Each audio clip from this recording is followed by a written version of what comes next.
Undisclosed millions flooded into the Clinton Foundation from people tied to a controversial uranium deal that gave a Russian-backed company control of 1/5 of the U.S. uranium production. This is the story of Uranium One. Welcome to America Uncovered. I'm Chris Chappell. Russia collusion. In U.S. politics, it's the new black. Everyone's wearing it. Needless to say, you've heard about Special Counsel Robert Mueller's investigation into whether Trump colluded with Russia. But the president has also accused his political opponents of some shady deals with Russia.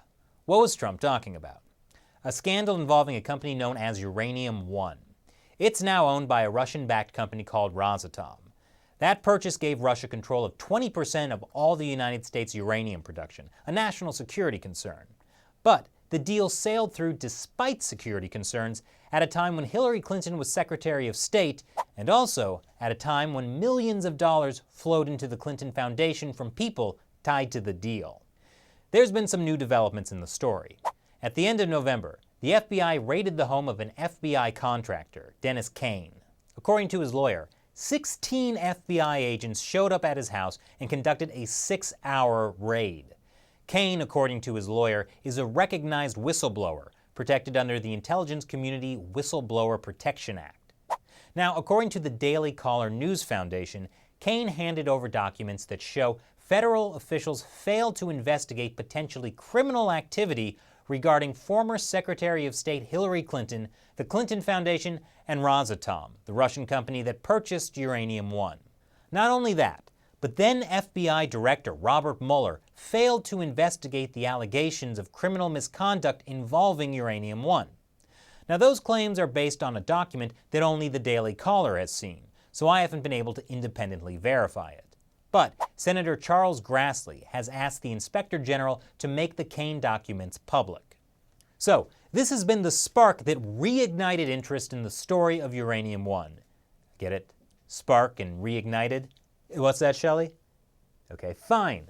Uranium involves nuclear fission, not sparks or fire. Anyway, what is the real story on Uranium One? Well, as the New York Times says, the story of Uranium One underscores the special ethical challenges presented by the Clinton Foundation, headed by a former president who relied heavily on foreign cash to accumulate $250 million in assets, even as his wife helped steer American foreign policy as Secretary of State, presiding over decisions with the potential to benefit the foundation's donors. Back in 2005, Bill Clinton traveled to Kazakhstan on the personal jet of Canadian mining financier Frank Giustra. He ran a small company called Eurasia Energy Limited. Now, Kazakhstan is known for only a few things. Most importantly, it's the homeland of Borat. But also, it has a huge amount of uranium deposits. The uranium used in nuclear power plants, and also bombs. And also, Kazakhstan has been run by the same president for the past 28 years, which is always a sign that the president is probably closer to a brutal dictator.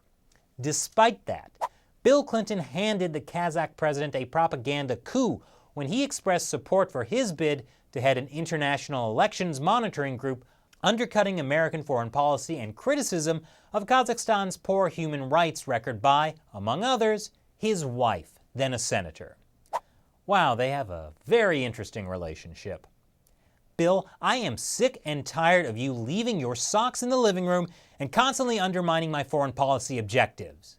Just a few days after Bill Clinton and the Canadian mining guy Frank Giustra visited Kazakhstan, Giustra's company, Eurasia Energy, signed a deal to buy a large stake in 3 uranium mines run by the Kazakh state-run uranium agency Kazatomprom. A few months later, it just so happened Giustra decided to donate $31.3 million to the Clinton Foundation. The value of Eurasia shares increased 70-fold between 2005 and 2007. In February of 2007, the head of the Kazakh uranium company Kazatomprom paid a personal visit to Bill Clinton's home in New York. The meeting was set up by Giustra. Now, when the New York Times asked Clinton and Giustra about the meeting, they both denied it happened, until the Times pressed. Then it turned out they remembered the meeting about the future of the nuclear energy industry. But who could forget a few months later when Justra donated $100 million to the Clinton Foundation? Funny how those donations time up with the Kazakh uranium industry. Anywho, 2007 is also when Eurasia merged with the South African company Uranium One to become a new company called Uranium One. Yeah, I guess that is the better name. Justra sold his stakes in Uranium One and was replaced by the new chairman, a Canadian stockholder named Ian Telfler. What is it with these Canadians? Anyway, as with any good Canadian, Uranium One began trying to get a piece of the much more delicious American pie. Under Telfler, Uranium One set out to become a powerhouse in the United States uranium sector with the potential to become the domestic supplier of choice for U.S. utilities. Uranium One began buying up U.S. assets, mills in Utah, uranium exploration properties in 4 western states, the Energy Metals Corporation and its uranium holdings in Wyoming, Texas, and Utah. Now that's important. That meant Uranium One controlled 20% of the United States uranium production. The United States gets 1/5 of its electrical power from nuclear plants. It produces only around 20% of the uranium it needs, and most plants only have 18 to 36 months of reserve. But Uranium One was a Canadian company, so how much harm could it do, right? I mean, if there ever were a problem, they'd probably just apologize to us. But remember how Uranium One had merged with Eurasia, which had used Bill Clinton's influence to buy stakes in those uranium mines in Kazakhstan? And how those mines are run by the Kazakh state-owned company Kazatomprom? Well, you know who else was trying to get a hold of a lot of uranium? Russia. In 2006, Russia approved a $10 billion plan to grow its uranium production by 600%, and a key player in that plan was the Russian state-owned atomic energy corporation Rosatom. Boy, if only Rosatom could buy a company like Uranium One. Not only would that give Russia a stake in 20% of the United States uranium production, it would also get them big shares in those nice uranium mines in Kazakhstan. Well, it turns out Uranium One was about to run into some problems. In May 2009, the head of Kazatomprom was arrested for illegally selling uranium to foreign companies, including some owned by Uranium One. And Uranium One stock prices fell by 40%. Wow, what a great opportunity for Russia's Rosatom. They bought a 17% stake in Uranium One. How wonderfully timed and purely coincidental. Unless it was part of a Russian power play for control of Kazakh's uranium assets. But why stop at 17%? In 2010, Rosatom upped it to a 51% controlling stake in Uranium One. And by 2013, Rosatom had purchased full ownership. It was a great deal for Rosatom. It made them one of the world's largest uranium producers, and it brought Russia much closer to the goal of controlling much of the global uranium supply chain. In fact, Rosatom's chief executive even told Putin in a staged interview, "Few could have imagined in the past that we would own 20% of U.S. reserves." Yeah, something about Russia, the U.S., and nuclear energy doesn't seem to mix. But even Jack Ryan is helpless to stop it. Because wasn't there some kind of resistance to this Russian takeover of a company that controlled so much American uranium production? Well, in fact, there was. There was a lot of concern within the U.S. government, as well as with Uranium One shareholders. But the Nuclear Regulatory Commission wrote that American uranium would be preserved for domestic use regardless of who owned it. And the deal would need to be carefully reviewed by the Committee on Foreign Investment in the United States, or CFIUS. It's made up of powerful members in the U.S. government, including the Attorney General, the Secretaries of the Treasury, Defense, Homeland Security, Commerce and Energy, and the Secretary of State, who, at the time of the deal, was Hillary Clinton. And they all said the deal was A-OK. Keep in mind, this was during President Obama's strategic reset of relations with Russia, so he wanted to try and have a good relationship with Putin. Ultimately, that did not work out. But you might be concerned that with Hillary Clinton's position as Secretary of State, there would be a risk that some of her decisions might be influenced by donations to the Clinton Foundation.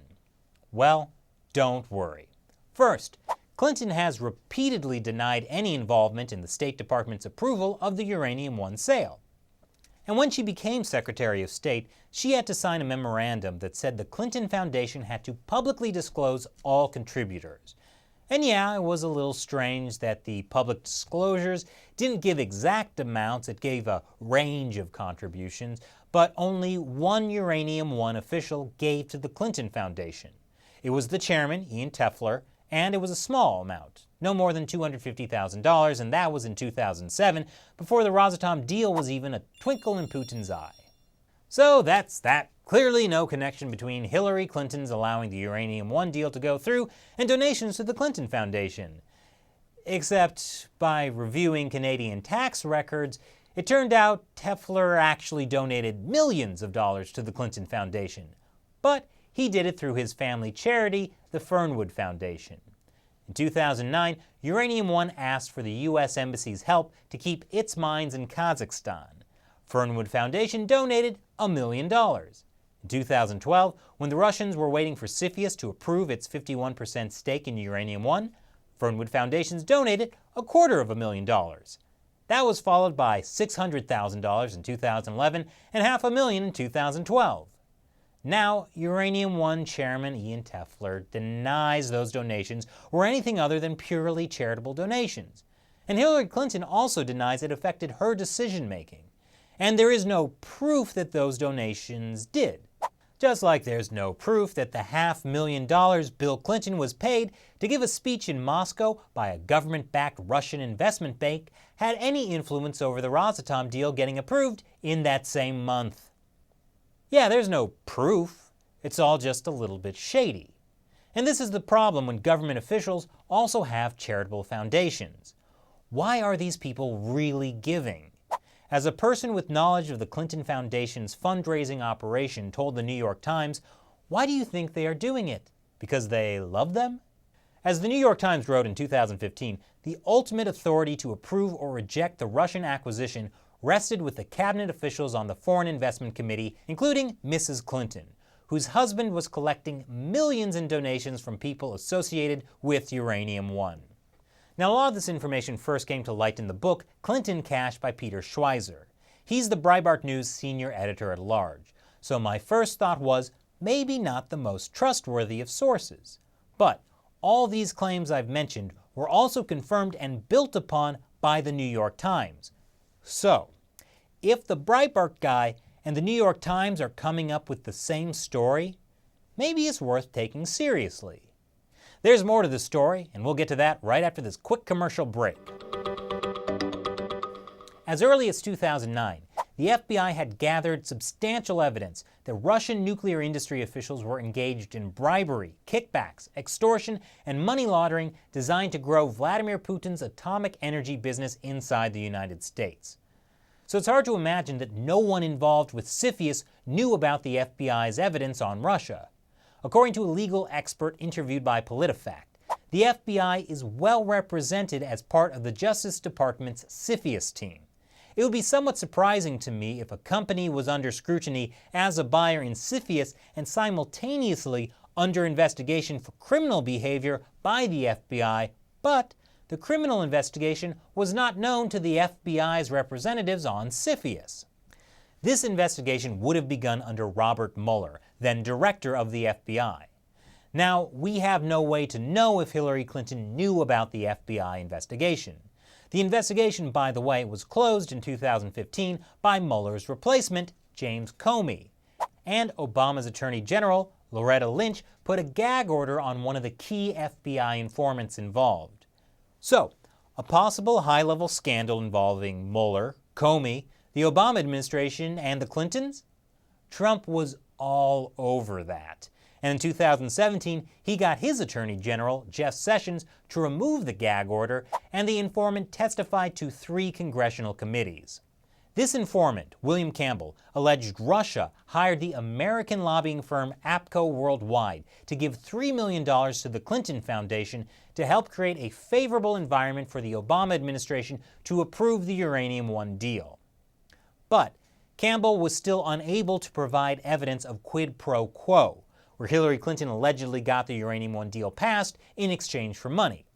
And there is cause for some concern over Campbell's credibility. The Justice Department under the Obama administration began to have serious credibility concerns based on inconsistencies between his testimony and documents they obtained during the investigation. Campbell also may have had his memory affected by medication he was taking for leukemia. So, is the real story of Russia collusion one of the Obama administration and the Clintons? Well, the only thing I can say for sure is, I know President Trump hopes so. Will the recent FBI raid on whistleblower Dennis Kane turn up anything new? The only thing that's certain is the Uranium One story has a long half-life. So, what do you think about the Uranium One deal? Leave your comments below. And when I was doing the research on this episode, I actually found a lot of cases where there seemed to be other possible pay-for-play donations made to the Clinton Foundation. If you'd like to see an episode on that, let me know in the comments.